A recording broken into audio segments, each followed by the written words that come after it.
नमस्ते बच्चों, welcome back to my channel versatile educator. Last video में हमने पढ़ा था, क्या पढ़ा था? कंपनीज अकाउंट पढ़ा था और अकाउंटिंग ऑफ शेयर कैपिटल पढ़ा था। हमने देखा था कंपनी क्या होता है, कौन सी तरह की कंपनी होती है, कंपनी रजिस्टर होती है तो किसके पास जाती है, क्या क्या चीजें देखनी पड़ती है। अब आज हम पढ़ेंगे कि एक्चुअली चैप्टर में है क्या। Companies account, accounting for share capital. Capital का मतलब होता है बिजनेस में पैसा आना।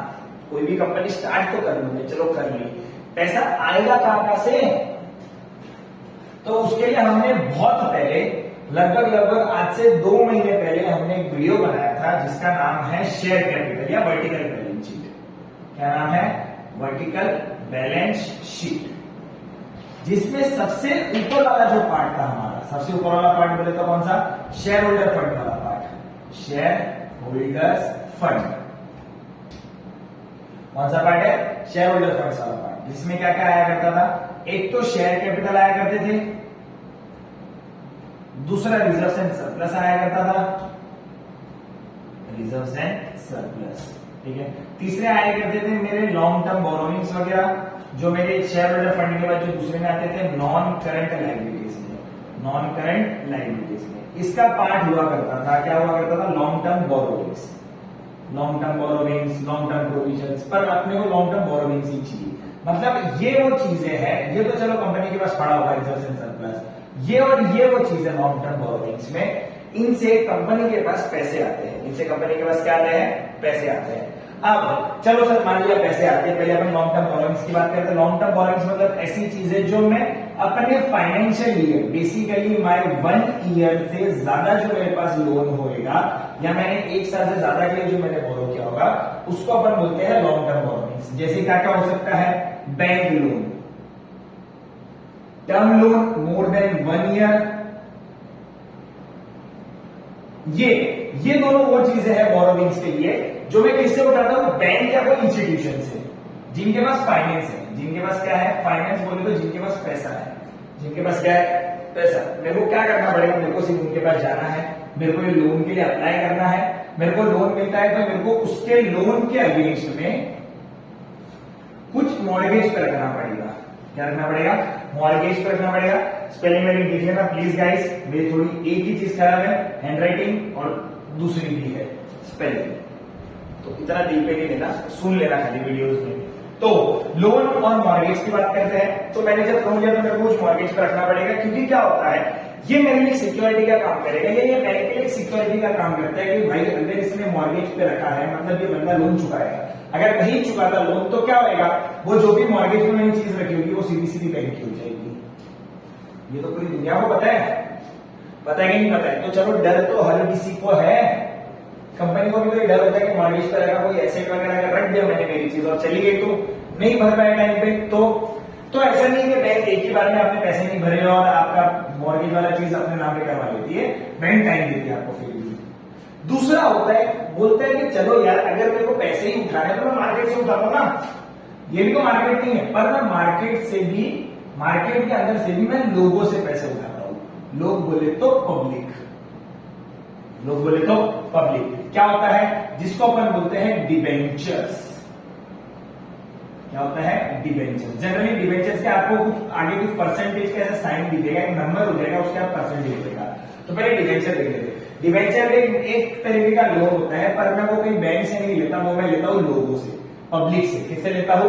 पब्लिक से लेता हूं। अब जब पब्लिक से लूंगा तो बैंक से लेने पर अगर मॉर्गेज रख रहा हूं तो मेरे को एज सिक्योरिटी उनको भी तो देना पड़ेगा, डिबेंचर होल्डर्स को भी। तो जो मेरी कंपनी के डिबेंचर खरीदेंगे वो डिबेंचर होल्डर्स बन जाते हैं, तो उनके अगेंस्ट में भी तो मेरे को क्या रखना पड़ेगा? कुछ मॉर्गेज में रखना ही पड़ेगा। हाँ, पर हाँ ठीक है, चलो वो लोग है तो वो काम हो जाता है मेरा मॉर्गेज। वो लोग है तो मैं वो लोगों को टाइम टू टाइम इंटरेस्ट देने की बात करता हूँ। मैं टाइम टू टाइम इंस्टॉलमेंट में इंटरेस्ट पे भी करूंगा, और जब मेरा पूरा टेन्योर खत्म हो जाएगा कुछ सालों बाद, तब मैं उनको उनके प्रिंसिपल अमाउंट भी वापस चुका दूंगा, जो लोन में होता है। ये एक तरीका जो लोन का कंसेप्ट है। जो किसका कंसेप्ट है? लोन है। ये भी आएगा आपको कंपनी से अकाउंट में आएगा, पर इसके अगले चैप्टर में आएगा। तो अब बात करते हैं शेयर कैपिटल की।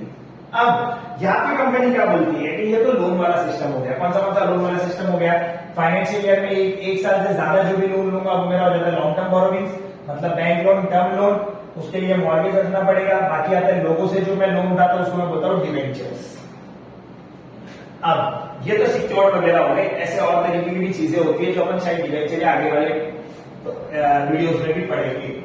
अब तो सर ये वाला तो हो गया, ये तो कंपनी के पास पड़ा होता है। ये क्या है, ये और ये सेम दिख रहा है। तो शेयर कैपिटल क्या होता है? सबसे पहले what is share? Share can not be seen, can not be touch. What is share? Anything can be A share. Share कुछ भी हो सकता है, ये शेयर है, ये शेयर है, कुछ भी एक पार्ट हो सकता है, मतलब हिस्सा, बेसिकली उसका हिस्सा, वो पार्ट का एक हिस्सा, जिसको कंपनी बोलती है, शेयर को बोलती है smallest unit of a company. क्या बोलती है? Smallest unit of a company. अब बोलोगे सर ये स्मॉलेस्ट यूनिट होता क्या है कंपनी के अंदर? सबसे पहले तो ये बताओ। तो चलो देखते हैं। अब smallest unit of a company और शेयर की बात कर रहे हैं, तो कंपनी को एक और पता चला कि मैं लोगों से पैसे उठा सकता हूं, लोन के नाम पे नहीं उठाऊंगा। तो क्या नाम पे उठाऊंगा? तो पता चला कि अपन शेयर के नाम पे लोगों से पैसा उठा सकते हैं मार्केट से। क्या उठा सकते हैं? शेयर के नाम पे मार्केट से पैसा उठा सकते हैं। मतलब ये क्या होता है, मेरे को लोगों को, जहां पे मैं लोन लेके मॉर्गेज रख रहा हूं, मेरे को वहां पे लोगों को देना पड़ेगा हिस्सेदारी। क्या देनी पड़ेगी? हिस्सेदारी। हिस्सेदारी इज मेरे को सिर्फ उनको बनाना पड़ेगा ओनर। वाओ, मैं कितने भी परसेंट का ओनर बनाऊं, उतने परसेंट का वो मेरे को पैसा देगा, शेयर हो जाएगा। क्या हो जाएगा? मतलब मैं उस पार्ट के लिए, अगर ये मेरी कंपनी है, जो मेरी कंपनी पूरी 100% की है, मैंने इतना सा हिस्सा किसी और को दे दिया, डाइल्यूट कर दिया। जैसे ए बंदे ने मेरा वो हिस्से के लिए खरीदना नहीं होता, मैंने उसको इस हिस्से का ओनर बना दिया, मतलब इसने मेरे को उस हिस्से का जो भी वैल्यू होता है उतना मेरे को पे कर दिया। क्या कर दिया? पे कर दिया। तो मैंने उसको इतना हिस्सा दे दिया, मतलब मैंने उसको मेरी 100% में से इतना शेयर ए के नाम पे कर दिया। समझ गए? Smallest unit of a company. अब ये तो बोलोगे सर इतनी बड़ी कंपनी में तो बहुत बड़ी चीज हो गई। तो मेरा शेयर शुरू होता है 1 रुपए से, 5 रुपए से, 10 रुपए पे, 20 रुपए पे, 100 रुपए पे, बहुत सारे डिनोमिनेशन होते हैं शेयर के। क्या होता है? बहुत सारे डिनोमिनेशन। तभी देखोगे 2 रुपया भी होएगा, और डिपेंड करता है अलग अलग कंपनी के हिसाब से। तो इतने बड़े डिनोमिनेशन है शेयर के, मतलब इतना छोटा हिस्सा हो सकता है किसी कंपनी के पार्ट का। क्या हो सकता है? छोटा हिस्सा। तो share is the smallest unit of a company. Smallest unit of a company मतलब छोटा हिस्सेदार। तो पता चला कि हमको लोन लेना ही नहीं है, हम तो एज अ लोन ही ट्रीट करेंगे, कैपिटल ही ट्रीट कर रहे हैं, पर हम उनको क्या बना रहे हैं? ओनर बना रहे हैं। हम हमारी कंपनी में उसको मालिक बना रहे हैं, हिस्सेदारी दे रहे हैं। तो बोला इसमें भी लफड़ा है। क्या लफड़ा है? शेयर्स होते हैं 2 तरीके के। पहला होता है एक तो इक्विटी, दूसरा होता है कुछ परसेंट प्रीफरेंशियल्स। या परसेंटेज हटाते पहले, तो अपन परसेंटेज बाद में देख लेंगे। प्रीफरेंस तो पहला कौन सा है? इक्विटी, दूसरा है preference. What is equity, what is preference? Equity और प्रीफरेंस में फर्क क्या है? प्रीफरेंस तो नाम नहीं है, क्या नाम में है कि ये जो भी प्रीफरेंस शेयर्स वाले होंगे, प्रीफरेंस शेयर्स, इक्विटी शेयर्स। लोग अभी 2 तरीके के शेयर खरीद सकते हैं, एक खरीद सकते हैं इक्विटी शेयर, एक खरीद सकते हैं प्रीफरेंस शेयर्स। होता क्या है? इक्विटी शेयर जो खरीदता है वो हाई रिस्क पे खेलना चाहता है, उसको पता है कि उसकी रिस्क की एपिटाइट क्या है। इफ एक रिस्क, वो इक्विटी शेयर में जाते हैं। किसी को सेफ इन्वेस्टमेंट करना है मार्केट के अंदर, वो प्रीफरेंस शेयर्स में जाते हैं। अब क्या होता है कि मान लो भगवान की दया से कल कंपनी अगर बंद नहीं होनी चाहिए, पर कोई भरोसा नहीं, कल हो जाती है कंपनी बंद, बाइंडिंग अप का केस आ जाता है, तो जब पैसे चुकाएंगे तो सबसे पहले कंपनी प्रीफरेंस वालों को प्रीफरेंस देगी, और बाद में अगर कुछ पैसा बचा हुआ रहेगा तो इक्विटी वालों को बचेगा। तो ये तो बहुत दूर की बात कर दी। हर एक कंपनी परपेचुअल सक्सेशन पे चलती है। परपेचुअल सक्सेशन बोले तो 11th के अंदर एक कंसेप्ट हुआ करता था, गोइंग कंसर्न कंसेप्ट। कोई भी बंदा जब कंपनी स्टार्ट करता है या बिजनेस स्टार्ट करता है तो कल परसों बंद करने की नहीं सोचता, वो सोचता है कि मेरा बिजनेस लंबा चले। कब तक? चांद तक। ठीक है, तो चलेगा चलेगा चलेगा। तो ओनरशिप बांटना शुरू करना पड़ता है 2 तरीकों में, इक्विटी शेयर, प्रीफरेंस शेयर। और क्या बोला कि जो इक्विटी शेयर लेगा वो हाई रिस्क होगा, जो प्रीफरेंस शेयर लेगा वो लो रिस्क होगा। तो high risk high benefit, low risk low benefit. पक्का एकदम। मैं कहीं भी मेरा पैसा लगाऊं, इन्वेस्टर सिर्फ एक पॉइंट ऑफ व्यू से पैसा लगाता है, क्या? रिटर्न्स। क्या लगाता है? रिटर्न्स। जब शेयर्स पे रिटर्न्स की बात आती है, उसको अपन, वो रिटर्न को अपन बोलते हैं डिविडेंड। क्या बोलते हैं? डिविडेंड। किस पे? शेयर्स पे जो भी रिटर्न्स होगा उसको अपन क्या बोलते हैं? डिविडेंड। मतलब इक्विटी शेयर वालों को भी डिविडेंड मिलेगा रिटर्न के नाम पे, प्रेफरेंस शेयर वालों को भी डिविडेंड मिलेगा रिटर्न के नाम पे। हाँ, डिविडेंड जब कंपनी देगी तो सबसे पहले प्रेफरेंस वालों को देगी क्योंकि लो रिस्क है और फिक्स रेट ऑफ इंटरेस्ट है इसलिए, और इक्विटी शेयर वालों के लिए फिक्स नहीं होता तो उनको डिविडेंड प्रेफरेंस शेयर के भी बाद में मिलता है। कब मिलता है? प्रेफरेंस शेयर के बाद में।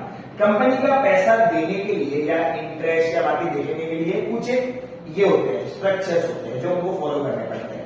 सबसे पहले कंपनी अपने थर्ड पार्टी लायबिलिटीज को खत्म करती है, उसके बाद वो अपने प्रेफरेंस शेयर वालों पे जाती है और लास्ट में कुछ बचा तो इक्विटी शेयर वालों के पास। तो रिटर्न्स में भी कंपनी कुछ ऐसा ही करती है। पहले कंपनी ने प्रॉफिट कमाया तो बैंक से अगर लोन है तो उसका इंटरेस्ट चुकाएगी, डिवेंचर से अगर पैसा उठाया हुआ है तो उनका इंटरेस्ट चुकाएगी, फिर आएगी प्रेफरेंस शेयर वालों को डिविडेंड देगी रिटर्न्स, और फिर मिलेगा इक्विटी शेयर वालों को रिटर्न। तो सेम ही है, लोन पे जो रिटर्न देते हैं उसको अपन बोलते हैं इंटरेस्ट, शेयर्स में जो रिटर्न देंगे उसको अपन बोलेंगे डिविडेंड। देना वही है, उनकी कमाई होगी सामने वालों की। क्या होता है? लोन पे देने को क्या बोलेंगे? इंटरेस्ट। शेयर पे देने को क्या बोलेंगे? रिटर्न्स। शेयर पे जो भी रिटर्न्स मिलता है उसको अपन क्या बोलते हैं? डिविडेंड बोलते हैं। अब इन दोनों में और क्या फर्क है? तो ये इक्विटी शेयर, ये प्रेफरेंस शेयर, ये हाई रिस्क, रिस्क की बात करेंगे तो ये हाई रिस्क, ये लो रिस्क, और किसकी बात करें? रिटर्न्स की बात कर रहे हैं तो पहला प्रेफरेंस इसको, बाद का प्रेफरेंस इसको।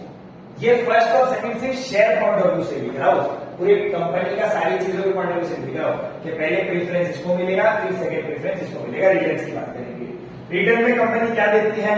दोनों को डिविडेंड देगी क्योंकि शेयर्स पे डिविडेंड ही मिलता है रिटर्न्स के नाम पे, जो अपन लोग में इंटरेस्ट बोलते हैं। ये भी हो गया। और क्या था? क्या रेट ऑफ रिटर्न मिलेगा? रिटर्न तो मिल गया, चलो क्या रेट ऑफ रिटर्न मिलेगा? प्रेफरेंस शेयर वालों का फिक्स होता है रेट ऑफ रिटर्न।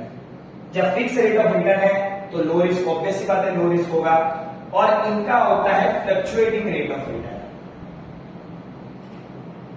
फ्लक्चुएटिंग का मतलब होता है ऊपर नीचे ऊपर नीचे ऊपर नीचे होता रहेगा। कंपनी जिस हिसाब से प्रॉफिट कमाएगी उस हिसाब से इक्विटी शेयर वालों को बांटेगी, उनके जैसी ओनरशिप होगी, उनकी जैसी क्या होगी? ओनरशिप होगी। अब मान लो अब ये सारी चीजें, तो लोगों से पैसा उठाना इतना आसान थोड़ी है। ये तो डिफरेंस हो गया इक्विटी शेयर और प्रेफरेंस शेयर्स का। ये हो गया, समझ गए होंगे कि ये हाई रिस्क होता है, लो रिस्क होता है, इसको पहला प्रेफरेंस है, इसको सेकंड प्रेफरेंस है, रिटर्न के मामले में क्या रेट ऑफ रिटर्न है, इसका फिक्स और इसका फ्लक्चुएटिंग है। तो ये इक्विटी शेयर और प्रेफरेंस शेयर्स। अब एक इंट्रोडक्शन तो हो गया। हमारे घर दो लड़के हो गए, कौन कौन? इक्विटी शेयर और प्रेफरेंस शेयर हो गए। दोनों को पता चल गया क्या क्या मिलने वाला है, कितनी हिस्सेदारी मिलेगी, क्या होगा, सब कुछ हो गया। अब लोगों ने अपने अपने हिसाब से जिनको जो बच्चा पसंद आया उन्होंने उस बच्चे को पालने का सोचा, मतलब पैसे डालने की सोचे, या तो इक्विटी शेयर या प्रेफरेंस शेयर। या कोई होता है एकदम ही रिस्क फ्री खेलना चाहता है कि भाई लोन दे देते कंपनी को डिवेंचर के नाम पे, तो सबसे पहले उनको इंटरेस्ट मिलेगा, बाद में इनको मिलेगा। मान के चल रहे कंपनी चलेगी, कंपनी बंद क्यों होगी? तो ये चीजें हो गई इक्विटी शेयर और प्रेफरेंस शेयर। क्या डिनोमिनेशन होते हैं? 1 2 5 1 2 5 10 20 100 XYZ etc depends on the company. तो ये मेरे डिनोमिनेशन से मतलब हर एक हिस्से का 1 रुपया भी हो सकता है, 2 रुपया भी हो सकता है, 5 भी हो सकता है, 10 भी हो सकता है। ये जो हिस्सा दिया इसका कुछ भी प्राइस हो सकता है। तो अब शेयर इशू करने का तरीका क्या है? तौर तरीका क्या है? आपने बोल दिया पैसा तो ले लेंगे लोगों से, ले लिया पैसा, ऐसे ही मांगूंगा, जाके बोलूंगा पैसे दे दो पैसे दे दो पैसे दे दो, और बच्चे और लोग पैसे दे देंगे, वाह इतनी अच्छी कंपनी हमारी। नहीं, तो देंगे कैसे पैसे? सबसे पहले जब कोई कंपनी, इनको बोलते हैं जब कंपनी शेयर्स, डिबेंचर्स इनसे डील करना शुरू करती है अदर देन बैंक, इनको मैं बोलता हूं सिक्योरिटीज। इनको मैं क्या बोलता हूं? सिक्योरिटीज बोलता हूं। कंपनी क्या पे कर रही है? सिक्योरिटीज इशू कर रही है अपनी, ठीक है। अब सिक्योरिटीज के लिए एक मार्केट होता है सिक्योरिटी मार्केट, जिसमें शेयर्स, डिबेंचर्स, म्यूचुअल फंड्स ये सारी चीजें खेली जाती है, जिसमें लोग, जिसको अपन बोलते हैं शेयर मार्केट। तो अब इसका रेगुलेशन है सेबी के पास, जो है security exchange board of India. कब मिला सेबी को रेगुलेशन पूरा हाथ में? 1992 के बाद। हर्षद मेहता वाला स्कैम आपको पता होगा, स्कैम है नहीं है वो तो मैं नहीं बता सकता स्कैम था या नहीं था, पर चलो उसके बाद सेबी के हाथ में पूरा कंट्रोल आ गया सिक्योरिटी मार्केट का, आ गया। कोई भी कंपनी को अगर अपने शेयर्स, मतलब लोगों से अगर पैसा लेना है, किससे पैसा लेना है? लोगों से अगर पैसा लेना है तो सबसे पहले सेबी को अप्रोच करना पड़ेगा। अब सेबी का देखती है क्राइटेरिया के अंदर कि एक तो वो कंपनी पब्लिक कंपनी होनी चाहिए, तभी तो पब्लिक से पैसा लेगी। प्राइवेट कंपनी पब्लिक से पैसा नहीं ले सकती। सबसे पहला क्राइटेरिया हमने लास्ट वीडियो में देखा था, प्राइवेट कंपनी और पब्लिक कंपनी। तो सबसे पहला क्राइटेरिया सेबी का यही है कि कोई भी कंपनी जो लोगों से पैसा ले रही है, पब्लिक से पैसा ले रही है, वो पब्लिक कंपनी होना जरूरी है। अब private company can not ask for public money, can not, ठीक है। कोई भी प्राइवेट कंपनी लोगों से जाके मार्केट में खुलेआम पैसे नहीं मांग सकती। तो ऐसा नहीं है कि प्राइवेट कंपनी शेयर इशू नहीं कर सकती, अपना ओनरशिप नहीं बांट सकती, अपने ओनरशिप को डाइल्यूट नहीं कर सकती, सब कर सकती है। पर प्राइवेट कंपनी को प्राइवेटली जाना पड़ेगा। इधर the private company will approach a individual और अ ग्रुप ऑफ पीपल और अ कंपनी, अनदर कंपनी के बैक में या बेक में, ठीक है। बेक में बोले तो BAK वाला बेक नहीं होता भाई के पका दो, हमको बैक करो, ठीक है, हमारे में पैसा इन्वेस्ट करो।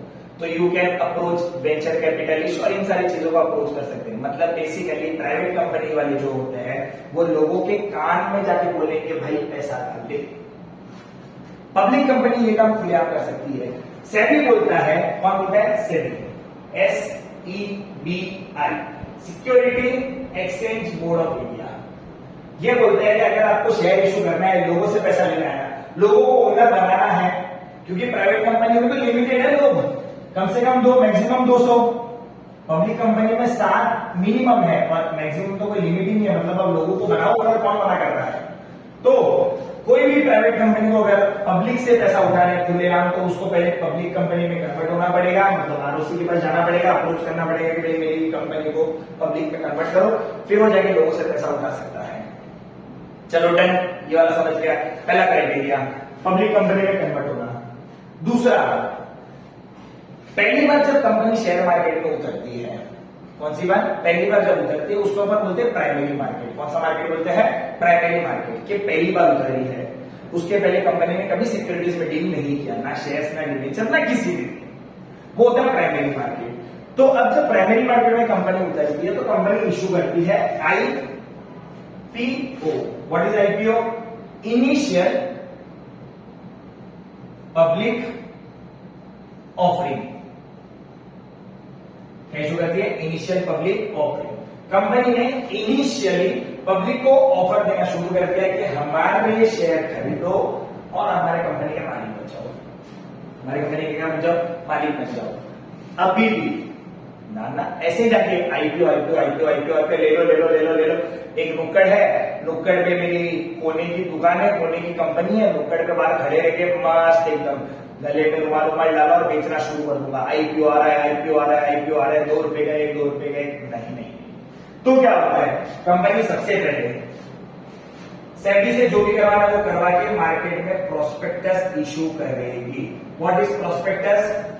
A full guideline about the company, why company needs money, why company is entering into security market, क्या पब्लिक को बेनिफिट है। क्योंकि सेबी का काम क्या है? सेबी का काम ये है कि अगर पब्लिक इन्वॉल्व हो रही है, कौन इन्वॉल्व हो रही है? Public.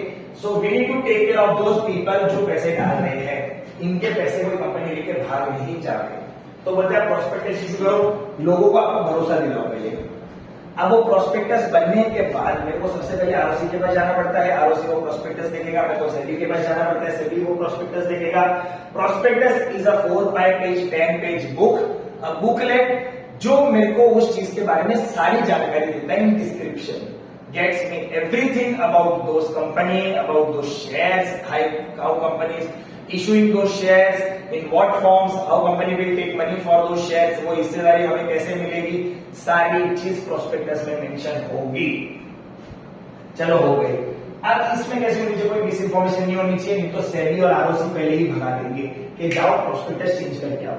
Once the prospectus get done with SEBI and ROC, तब वो जाकर पब्लिक को इशू कर सकते हो कि कर दो। और अलग अलग मीडियम के थ्रू, सोशल मीडिया या कोई भी एडवर्टाइजमेंट प्लेटफॉर्म के थ्रू आप क्या कर सकते हो? अपने प्रोस्पेक्टस को हर जगह बांट सकते हो ताकि लोगों के नजरों में आए। डन। अब क्या होता है, जैसे महाराष्ट्र में अगर इशू कर रहे हैं तो एक वर्नाकुलम मीडियम, एक इंग्लिश मीडियम। वर्नाकुलम मतलब जहां जो स्टेट पे आप वो इशू कर रहे हो उस स्टेट के रीजनल या लोकल लैंग्वेज में, और इंग्लिश मीडियम के पेपर में इशू कर रहे हो। पेपर का वो सॉर्ट हो गया। बाकी सोशल मीडिया प्लेटफॉर्म आजकल तो बहुत आ गए जिससे मेरे को पता चल जाता है कि कौन सा आईपीओ आ रहा है, कौन सी कंपनी मार्केट में पहली बार उतरी है या नहीं उतर रही है। ये भी हो गया। इनिशियल पब्लिक ऑफरिंग बोलते हैं जिसे अपन क्या बोलते हैं, initial public offering. Prospectus issue करने के बाद अब क्या होता है कि लोगों के नजरों में आ गया, तो चलो कि ये कंपनी आ रही है, ये कंपनी के पास, कंपनी को इतने पैसे चाहिए, ये कंपनी इतने पैसे कैसे लगाएगी, क्यों लगाएगी, लोगों को जैसे भरोसा हुआ। अब मैं नया नया कंपनी में मार्केट में जब आऊंगा तो मैं तुरंत शेयर तो इशू नहीं करूंगा। एक एग्जांपल है डीमार्ट या एचडीएफसी एएमसी करके कंपनी, एसेट मैनेजमेंट कंपनी। अब इनका क्या था, डीमार्ट जब मार्केट में आया तो ये पहले सिक्योरिटी मार्केट में नहीं उतरा, इसने पहले मार्केट में अपना बेस बनाया ताकि लोगों के नजरों में आएगा डीमार्ट है, डीमार्ट है, डीमार्ट है, डीमार्ट है, डीमार्ट है, एक चेन है कोई। तो जैसे नजरों में आई, फिर इन्होंने कुछ टाइम के बाद जब लोगों के दिमाग में ये छप गया कि डीमार्ट करके कोई चीज है, जानने लगे लोग, फुटफॉल ज्यादा होने लगे वहां पे, ताकि लोगों को पता चल गया डीमार्ट करके कुछ चीज है। अलग अलग जगह पे अलग अलग स्टोर्स डाल दिए इन्होंने, डिपार्टमेंट्स डाल दिए अपने। तो लोगों ने क्या किया, जब इसके आईपीओ लॉन्च हुए, एक शेयर का प्राइस था 300, जब वो शटर खुला जिस दिन, वो पहले दिन लिस्ट हुआ मार्केट के अंदर, प्राइस हो गया सीधा डबल। ये होता है जब आप मार्केट में गुडविल बनाते हो कोई भी चीज का। Same HDFC asset management company जो एसेट मैनेज करती है कंपनीज के, वो एचडीएफसी बैंक वाला अलग वाला था, उनका भी कुछ ऐसा ही फंडा था। अब एचडीएफसी बड़े सालों से है तो लोगों को पता है HDFC is a genuine bank, इतने सालों से काम कर रही है। तो पहले आप अपने मार्केट में गुडविल बनाओ, then go for IPO. Company को ये चीजें समझ गई तो कंपनी ने इस तरीके से अपना आईपीओ मार्केट में लॉन्च किया। पहले प्रोस्पेक्टस खत्म, प्रोस्पेक्टस इशू किया, प्रोस्पेक्टस सब कुछ बराबर था, कोई मिस इन्फॉर्मेशन नहीं था, अमेंडमेंट करना था, चेंजेस करना था, कर दिया हमने। मार्केट में इशू कर दिया, लोगों ने वो देख लिया, अलग अलग तरीके से पता चल गया, लोगों ने एप्लीकेशन भरना शुरू कर दिया। अब इसके पहले एक चीज होती है कि सेबी क्या बोलता है, सेबी बोलता है कि आप कोई भी मार्केट में शेयर इशू करो, उसका अगर आपके कंपनी में आपको भरोसा है तो आपका 90% सब्सक्रिप्शन तो हो जाना चाहिए। मतलब अगर आप 100 शेयर इशू कर रहे हो मार्केट में तो 90 सब्सक्राइब हो जाना चाहिए। अब सर ये क्या होता है सब्सक्रिप्शन, तो इसके लिए बने रहिए हमारे साथ, ये हम देखेंगे अगले पार्ट में। कौन सा, सब्सक्रिप्शन वाला पार्ट की 90% का हिस्सा है क्या। तो ये था मेरा कंपनी शेयर कैसे इशू करती है, कंपनी लोगों से पैसे कैसे उठाती है शेयर्स और डिबेंचर्स के थ्रू, वर्टिकल बैलेंस शीट में कैसे काम आएगा, कंपनी प्राइमरी मार्केट में आईपीओ इशू करती है, हिस्सेदारी बांटती है जिसको अपन शेयर बोलते हैं। तो ये था हमारा आज के लिए टॉपिक।